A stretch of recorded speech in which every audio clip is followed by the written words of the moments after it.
Sai Ram. Om Sai Namo Namah. Shri Sai Namo Namah. Jai Jai Sai Namo Namah. Sadguru Sai Namo Namah. Om Sai Ram. By the grace of Baba's blessings, I have been given this opportunity to read the Sri Sai Satcharitra for all of you. Today we'll be reading chapter 46. Om Sai Ram. Chapter 46, Baba's Gaya trip, story of goats. This chapter describes Shama's trip to Kashi, Prayag and Gaya, and how Baba, in the form of his portrait, was there ahead of him. It also describes Baba's reminiscences of the past birth of two goats. Preliminary. Blessed, O Sai, are your feet, blessed is your remembrance, and blessed is your darshan, which liberates us from the bond of karma. Though your form is invisible to us now, still if the devotees believe in you, they get living experiences from you. By an invisible and subtle thread, you draw your devotees from far and near to your feet and embrace them like a kind and loving mother. The devotees do not know where you are, but you so skillfully pull the wires that they ultimately realize that you are behind them to help and support them. The intelligent, wise and learned folk fall into the pit of the sansar on account of their egoism, but you save by your power the poor, simple and devout persons. Inwardly and invisibly you play all the game, but show that you are not concerned with it. While you do things, but pose yourself as a non-doer. Nobody ever knows your life. The best course therefore for us is to surrender our body, speech and mind off your feet and always chant your name to destroy our sins.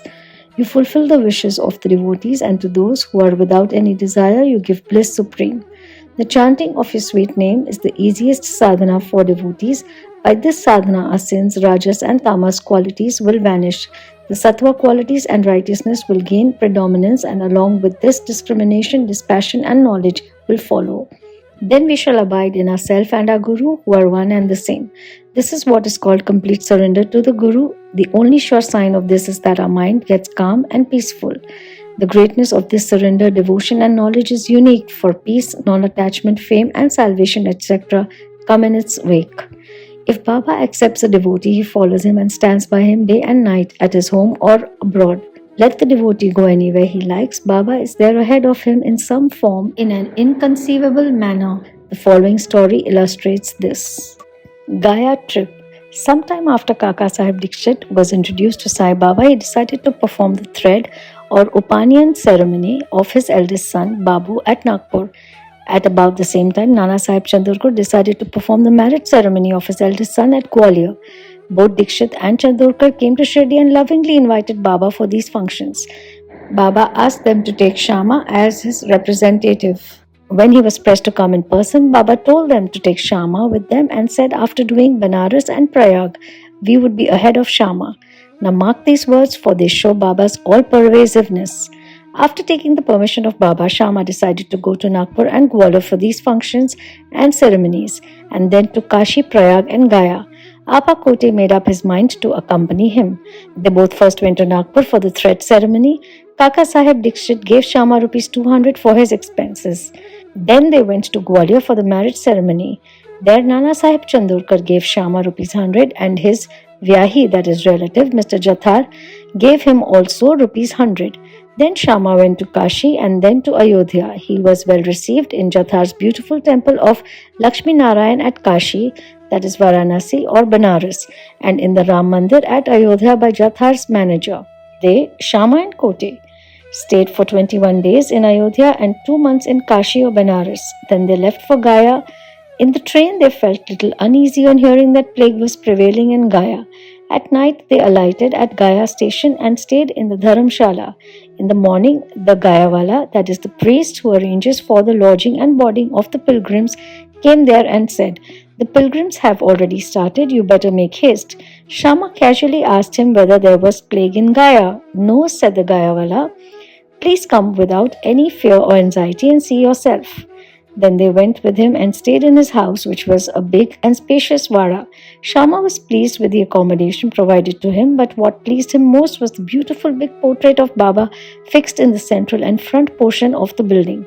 On seeing this portrait, Shama was overwhelmed with emotion. He remembered Baba's words, namely, After doing Kashi and Prayag, we would be ahead of Shama, and burst into tears. His hair stood on end, his throat was choked, and he began to sob. The Gayawala thought that he was afraid of plague prevailing there, and therefore was crying. But Shama inquired from him how he got Baba's portrait there.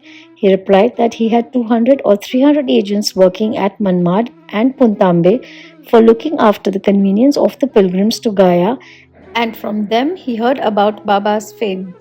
Then about 12 years ago he went to Shirdi and took Baba's darshan. There he was attracted by Baba's portrait hung in Shama's house, and with Baba's permission Shama gave it to him. This was the same portrait. Shama then remembered this incident. The Gayawala's joy knew no bounds when he learned that the same Shama who obliged him before was his guest now. Then they both exchanged love and service and were most delighted and happy. The Gayawala gave him a royal welcome. He was a very rich man. He sat in a palanquin and made Shama ride an elephant and attended to all his comforts and conveniences. The moral of the story is that Baba's words came out true to the letter, and unbounded was his love towards the devotees.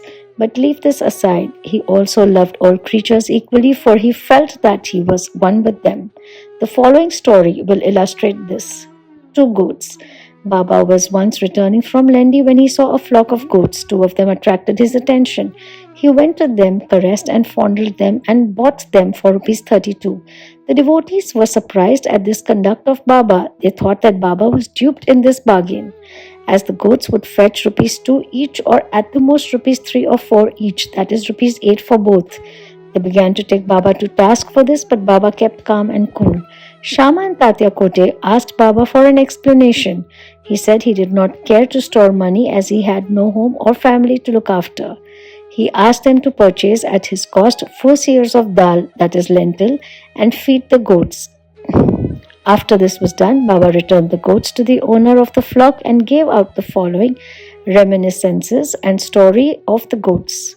O Shama and Tatya, you think that I have been deceived in this bargain.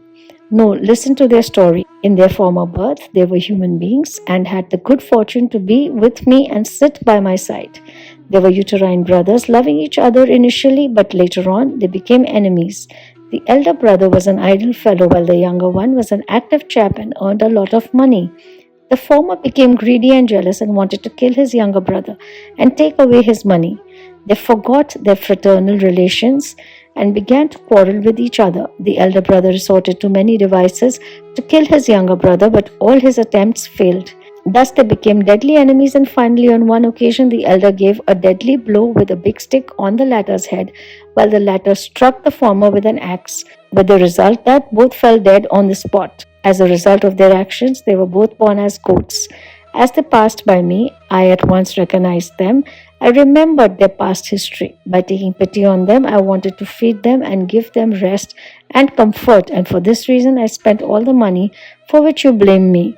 As you did not like my bargain, I sent them back to their shepherd. Such was Sai's love for the goats. Bow to Sri Sai. Peace be to all. Om Sai Ram. With folded hands, I humbly request Sai Baba to please forgive me for any mistake that I might have made while reading this chapter. Om Sai Ram.